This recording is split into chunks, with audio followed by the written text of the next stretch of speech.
What? Tebak!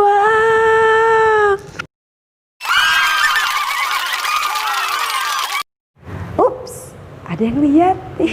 Assalamualaikum, apa kabarnya kalian semua? Mudah-mudahan sehat selalu ya. Ketemu lagi sama Lili di sini, asisten sains pribadi kalian yang akan menemani kalian dalam menjelajahi dunia sains yang menyenangkan. Kalau kemarin kita bahas mengenai sistem rangka dan sendi, kali ini kita akan membahas kenapa BTS bisa ngedance sekeren itu. Tapi sebelumnya, jangan lupa cuci tangan pakai sabun yang bersih, digosok sela-selanya biar si corona yang menyebalkan itu pergi jauh-jauh, pergi dan tangan bersih. Voila. BTS bisa ngedance sekeren itu, kucing bisa lari kenceng banget, tumbuhan juga gerak meskipun dalam diamnya. Kira-kira kenapa bisa gitu ya? Pernahkah kalian berpikir bagaimana tubuh kita bisa bergerak aktif? Manusia dan hewan mampu bergerak aktif karena Tuhan mengkaruniai kita dengan rangka dan otot sebagai alat gerak. Otot mempunyai kemampuan untuk kontraksi dan relaksasi, sedangkan rangka tidak mempunyai kemampuan kontraksi ataupun relaksasi.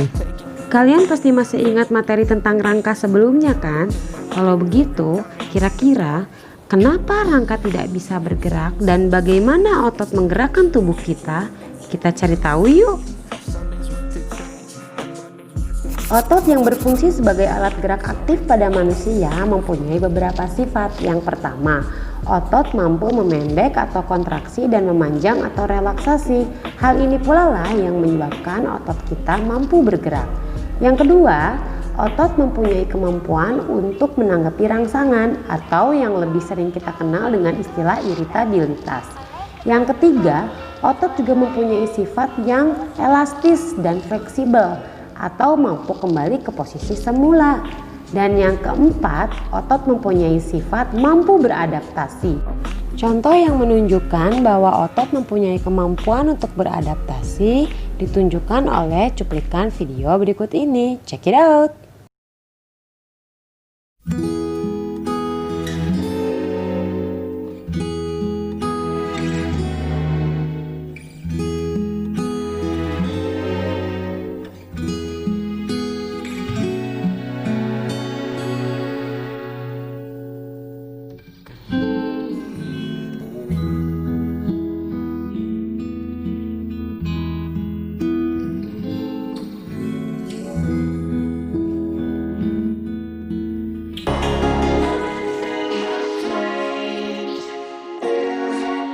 Yap, otot mempunyai kemampuan beradaptasi. Semakin sering otot dilatih, maka semakin kuat otot tersebut. Otot manusia tersusun atas bermiliar-miliar sel otot. Nah, sel-sel otot terdiri atas 3 jenis. Yang pertama adalah otot polos, terdapat pada saluran pencernaan. Yang kedua adalah otot lurik atau otot rangka. Dan yang ketiga adalah otot jantung. Otot polos terletak pada sistem pencernaan, berbentuk seperti gelendong di mana kedua ujungnya meruncing. Otot polos juga bekerja secara involunter atau di luar pengaruh otak sehingga kerjanya tidak disadari. Inti sel otot polos terletak di tengah dan jumlahnya 1. Kontraksinya lambat sehingga tidak mudah lelah. Saluran pencernaan manusia dilapisi oleh jaringan otot polos. Kerja jaringan otot polos yang melakukan kontraksi dan relaksasi menimbulkan gerak peristaltik yang memungkinkan makanan masuk dari mulut ke lambung sampai ke usus. Jaringan otot polos bekerja di luar kesadaran atau secara involunter, sehingga kerjanya tidak dipengaruhi oleh perintah dari otak. Selain pada saluran pencernaan, otot polos juga terdapat pada uterus atau rahim ibu. Otot lurik disebut juga sebagai otot rangka karena menempel di rangka atau tulang. Bentuknya serabut dan mempunyai garis gelap dan terang seperti lurik. Kontraksinya cepat tetapi mudah lelah. Otot lurik bekerja di bawah pengaruh otak atau disadari atau volunter. Inti selnya berjumlah banyak dan letaknya di tepi atau di samping. Jenis sel otot selanjutnya adalah otot jantung.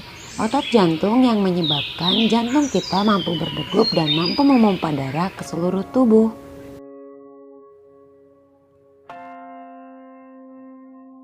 Otot jantung mempunyai struktur yang menyerupai otot polos, hanya bentuknya bercabang. Otot jantung juga mempunyai satu inti sel yang letaknya di tengah dan bekerja secara involunter atau tidak disadari. Selain itu, otot jantung mempunyai kontraksi kuat dan berirama. Berikut ini adalah perbedaan antara otot polos, otot lurik, dan otot jantung. Lalu bagaimana otot bisa membuat tubuh kita bergerak? Tubuh kita bisa bergerak karena pengaruh dari kerja otot lurik. Kerja otot lurik dilakukan secara volunter atau di bawah perintah otak atau disadari. Otot lurik mempunyai kemampuan untuk menerima rangsangan dari sel saraf.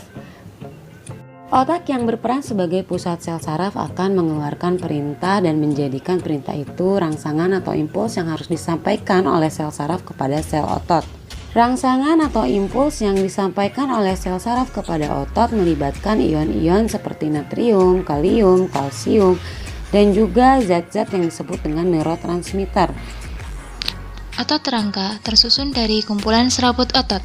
Serabut otot terdiri dari sel berbentuk silindris yang mempunyai banyak inti. Otot akan berkontraksi atau berelaksasi jika menerima sinyal dari sistem saraf. Neuromuscular junction merupakan tempat pertukaran signal. Pertukaran signal terjadi ketika synaptic pulse dari sebuah akson terminal terhubung dengan serabut otot. Serabut otot tersusun dari banyak myofibril. Myofibril terdiri dari unit kontraktil yang disebut sarkomer. Sarkomer terletak berdekatan satu sama lain sepanjang myofibril. Setiap sarkomer terdiri dari filamen tipis dan tebal yang berselang-seling sehingga tampak seperti lurik. Otot berkontraksi ketika filamen tersebut berhimpitan satu sama lain. Filamen tebal disebut myosin, berada di tengah sarkomer dan dibatasi garis M. Sedangkan filamen tipis terdiri dari protein aktin yang dibatasi garis Z di sisi luar sarkomer. Kontraksi otot dimulai ketika ikatan ATP dihidrolisis menjadi ADP dan inorganik fosfat. Hal tersebut membuat kepala myosin tegak dan dapat berlekatan dengan binding site aktin membentuk cross braid. Aksi tersebut disebut power stroke. Memicu filamen myosin bisa mendorong filamen aktin ke garis M sehingga membuat sarkomer memendek. ADP dan inorganik fosfat terlepas selama power stroke. Myosin masih tetap berdekatan dengan aktin hingga terdapat molekul ATP baru. Myosin yang bebas akan menuju siklus lainnya untuk melakukan kontraksi kembali atau tetap tidak berdekatan untuk memungkinkan otot berelaksasi. Kontraksi otot dikontrol oleh ion kalsium.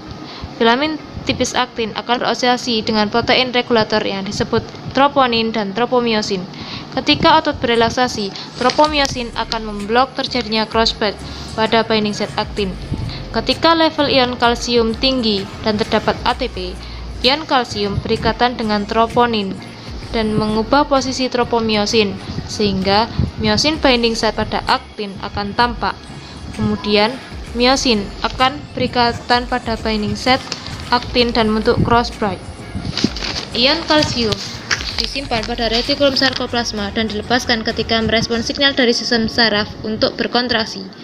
Molekul neurotransmitter dilepaskan dari neuron dan berikatan dengan reseptor, di mana membran serat otot mengalami depolarisasi. Electrical impulse berjalan turun menuju bulus T dan membuka penyimpanan kalsium. Ion kalsium mengalir ke myofibril, di mana mereka akan memicu kontraksi otot. Aktin dan myosin saling berhimpitan dan sarkomer memendek, sehingga garis Z akan tampak dekat dengan garis M. Ketika sarkomer pada myofibril berkontraksi, serat otot akan mendek. Ketika serat otot berkontraksi secara serentak, sebuah otot dapat memproduksi gaya yang cukup untuk menggerakkan anggota badan.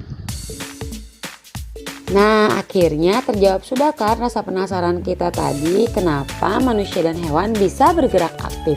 Terima kasih karena sudah menonton sampai akhir dan semoga penjelasan yang Lili sampaikan mudah dimengerti dan memberikan manfaat buat kalian. Sampai ketemu lagi di pembelajaran sains yang lainnya. Assalamualaikum warahmatullahi wabarakatuh.